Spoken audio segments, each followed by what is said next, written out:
ಇಂದಿನ ತರಗತಿಯಲ್ಲಿ ನಾವು ಅಂತರ್ಜಾಲ ಎಂದರೇನು, ಅಂದರೆ ಇಂಟರ್ನೆಟ್ ಎಂದರೇನು, ಅದರ ಮಹತ್ವಗಳು ನಮಗೆ ಹೇಗೆ ಅವಶ್ಯಕವಾಗಿದೆ ಅದರ ಬಗ್ಗೆ ನಾವು ತಿಳಿದುಕೊಳ್ಳೋಣ. ಓಕೆನಾ?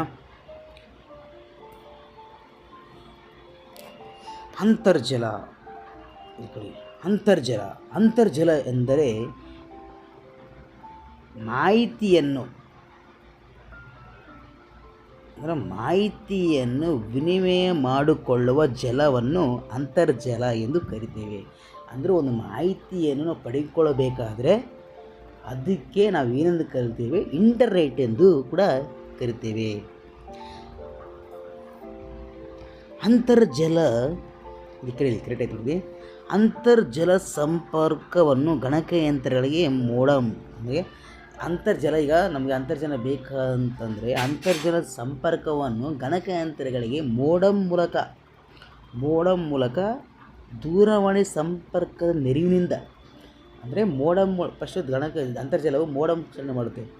ಮಾಡಿ ಗಣಕಯಂತ್ರಗಳು ಯಾವ ಥರ ಇಂಟರ್ನೆಟ್ ಬರುತ್ತಂದರೆ, ಮೊದಲಿಗೆ ಅಂತರ್ಜಲ ಸಂಪರ್ಕವನ್ನು ಗಣಕಯಂತ್ರ ಸರಣಿ ಮಾಡಬೇಕಂದ್ರೆ ಮೋಡಮ್ ಮೂಲಕ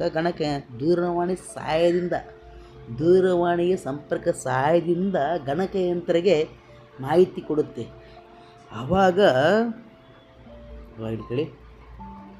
ಆವಾಗ ಗಣಕಯಂತ್ರದ ಮತ್ತೊಂದು ಗಣಕಯಂತ್ರಗಳ ನಡುವೆ ವಿನಿಮಯವಾಗುತ್ತದೆ. ಇಲ್ಲಿ ಕೇಳಿ, ಗಣಕಯಂತ್ರದಿಂದ ಮತ್ತೊಂದು ಗಣಕಯಂತ್ರ ನಡುವೆ ವಿನಿಮಯವಾಗಿರುತ್ತದೆ. ಆದ್ದರಿಂದ ಅಂತರ್ಜಲವನ್ನು ಪ್ರಪಂಚದಾದ್ಯಂತ ವಿಸ್ತರಿಸುತ್ತದೆ. ಓಕೆನಾ? ಅಂತರ್ಜಲವನ್ನು ಪ್ರಪಂಚದಾದ್ಯಂತ ವಿಸ್ತಾರವಾಗುತ್ತದೆ.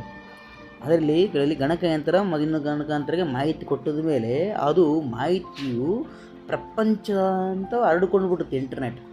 ಆದ್ದರಿಂದ ಅಂತರ್ಜಲವನ್ನು ಏನೆಂದು ಕರೀತಾರೆ ಅಂದರೆ ಇನ್ಫಾರ್ಮೇಷನ್ ಸೂಪರ್ ಹೈವೇ ಎಂದು ಕೂಡ ಸಹ ಕರೀತಾರೆ.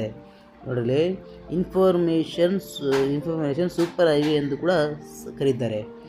ಅಂತರ್ಜಾಲ ಶೈಕ್ಷಣಿಕ ಮಹತ್ವಗಳು ಅಂದರೆ, ಅಂತರ್ಜಲವು ಶಿಕ್ಷಣದಲ್ಲಿ ಯಾವ ಥರದ ಮಹತ್ವವನ್ನು ಒಳಗೊಂಡಿದೆ ಅನ್ನೋದೇ ಒಂದು ಮುಖ್ಯವಾಗಿರುತ್ತೆ. ಗಣಕಯಂತ್ರದಲ್ಲಿ ಸಂಸ್ಕರಿಸಿದ ವಿಷಯವನ್ನು ಮಾಹಿತಿಯನ್ನು ಬೇರೆ ಬೇರೆ ಸ್ಥಳಗಳಿಗೆ ಅಂತರ್ಜಲ ವ್ಯವಸ್ಥೆಯಿಂದ ರವಾನಿಸಬಹುದು. ಅಂದರೆ ಈಗ ಕೇಳಿ, ಗಣಕಯಂತ್ರ ಇಂಟರ್ನೆಟ್ಟು ಗಣಕಯಂತ್ರದಲ್ಲಿರುತ್ತೆ. ಹಾಗೆನಾ? ಗಣಕಯಂತ್ರವು ಸ್ವೀಕರಣೆ ಮಾಡಿಕೊಂಡಿದ್ದ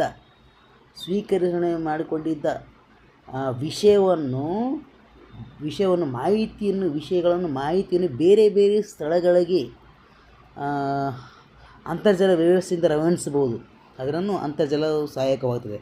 ಅಂದರೆ ಶೇಖರಣೆ ಮಾಡಿದ ವಿಷಯಗಳನ್ನು ಮತ್ತು ಮಾಹಿತಿಯನ್ನು ಬೇರೆ ಬೇರೆ ಸ್ಥಳಕ್ಕೆ ನಾವು ರವಾನಿಸ್ಬೋದು, ಬೇರೆಯವರು ಕಳಿಸ್ಬೋದು. ಒಂದು ಎಕ್ಸಾಂಪಲ್ ಅಂದರೆ, ನಾನೀಗ ಬೆಂಗಳೂರಲ್ಲಿರ್ತೀನಿ, ನೀವು ಮುಂಬೈಯಲ್ಲಿರ್ತೀರ. ಓಕೆನಾ? ನಮ್ಮಲ್ಲಿರೋ ಮಾಹಿತಿಗಳನ್ನು ನೀವು 2 ನಿಮಿಷದಲ್ಲಿ ನಿಮಗೆ ಕಳಿಸ್ಬೋದು. ಅದು ಅಂತರ್ಜಲ ಮೂಲಕ, ಅದಕ್ಕಾಗಿ ಸಹಾಯಕವಾಗುತ್ತೆ. ಒಂದನೇ ಪಾಯಿಂಟ್,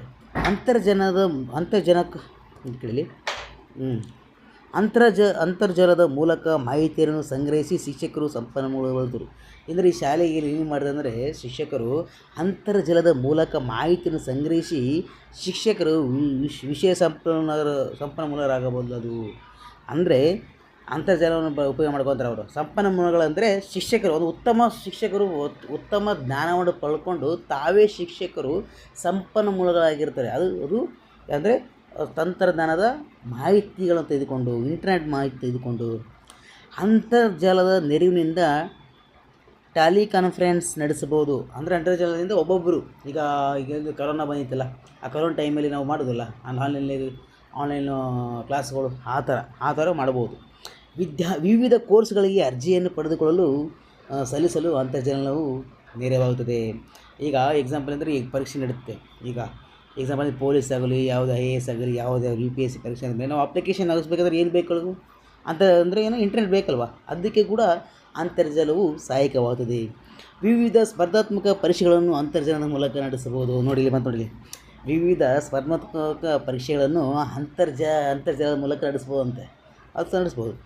ಇನ್ನೊಂದು, ವಿವಿಧ ಪರೀಕ್ಷೆಗಳ ಫಲಿತಾಂಶಗಳು ಅಂತರ್ಜಾಲದ ಮೂಲಕ ಪಡೀತದೆ. ಈಗ ಪರೀಕ್ಷೆಗಳ ಮೂಲಕ ನಾವು ಫಸ್ಟು ಅಂತರ್ಜಾಲದ ಮೂಲಕ ನಾವು ಏನು ಮಾಡ್ತೀವಿ, ಇಂಟರ್ನೆಟ್ ಮೂಲಕ ಅಪ್ಲಿಕೇಶನ್ ಹಾಕ್ತೀವಿ. ಅದು ಮತ್ತು ಇಂಟರ್ನೆಟ್ ಮೂಲಕ ಅವರು ನಮಗೆ ಪರೀಕ್ಷೆ ನಡೆಸ್ತವೆ. ಅದೇ ಇಂಟರ್ನೆಟ್ ಮೂಲಕ ಅವರು ಫಲಿತಾಂಶವನ್ನು ಕೊಡ್ತವೆ.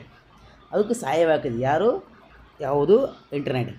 ಪ್ರಪಂಚದ ಜ್ಞಾನವನ್ನು ನಾಲ್ಕು ಹೇಳಲಿ ಪ್ರಪಂಚದ ಜ್ಞಾನವನ್ನು 4 ಗೋಡೆಗಳ ಮಧ್ಯೆ ತರುವಲ್ಲಿ ಅಂತರ್ಜಾಲವು ಪ್ರಮುಖ ಪಾತ್ರವನ್ನು ವಹಿಸಿದೆ. ಇಲ್ಲಿ ಪ್ರಪಂಚದ ಜ್ಞಾನವನ್ನು 4 ಒಬ್ಬ ಶಿಕ್ಷಕ ಪ್ರಪಂಚದ ಜ್ಞಾನವನ್ನು ಕೇವಲ 4 ಗೋಡೆ ತರಗತಿ 4 ಗೋಡೆ ಒಳಗಡೆ ತಂದು ವಿದ್ಯಾರ್ಥಿಗಳಿಗೆ ಬೋಧನೆ ಮಾಡುವ ಇದಕ್ಕೆ ಇಂಟರ್ನೆಟ್ ಸಹಾಯಕವಾಗಿದೆ.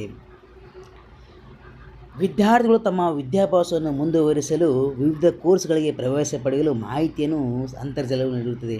ವಿದ್ಯಾರ್ಥಿಗಳು ತಮ್ಮ ವಿದ್ಯಾಭ್ಯಾಸವನ್ನು ಮುಂದುವರಿಸಲು ಮತ್ತು ಕೋರ್ಸ್ಗಳು ಪ್ರವೇಶ ಪಡೆಯಲು ಸಂಘಟಿಸುವಲು ಅಂತರ್ಜಾಲ ನೀಡುತ್ತದೆ. ಅಂದರೆ ಈಗ ಎಕ್ಸಾಂಪಲು 10th ಪಾಸ್ ಆಗಿರ್ತಾರೆ ಮಕ್ಕಳು. ಈಗ ಮುಂದೆ ಏನು ಮಾಡಬೇಕು ಅಂತ ಮಾಹಿತಿಯನ್ನು ಕೂಡ ಒಂದು ಯಾವ ಕೋರ್ಸ್ಗಳು ಮಾಡಬೇಕು ಅಂತ ಮಾಹಿತಿ ಕೂಡ ನಮ್ಮ ಇಂಟರ್ನೆಟ್ಗಳು ಕೊಡುತ್ತದೆ. ಶಿಕ್ಷಣದ ಹೊಸ ಆವಿಷ್ಕಾರಗಳ ಬಗ್ಗೆ ವಿದ್ಯಾರ್ಥಿಗಳು ಅಂತರ್ಜಾಲದ ನೆರವಿನಿಂದ ಮಾಹಿತಿಯನ್ನೇ ಪಡೆದುಕೊಳ್ಳಬೇಕು.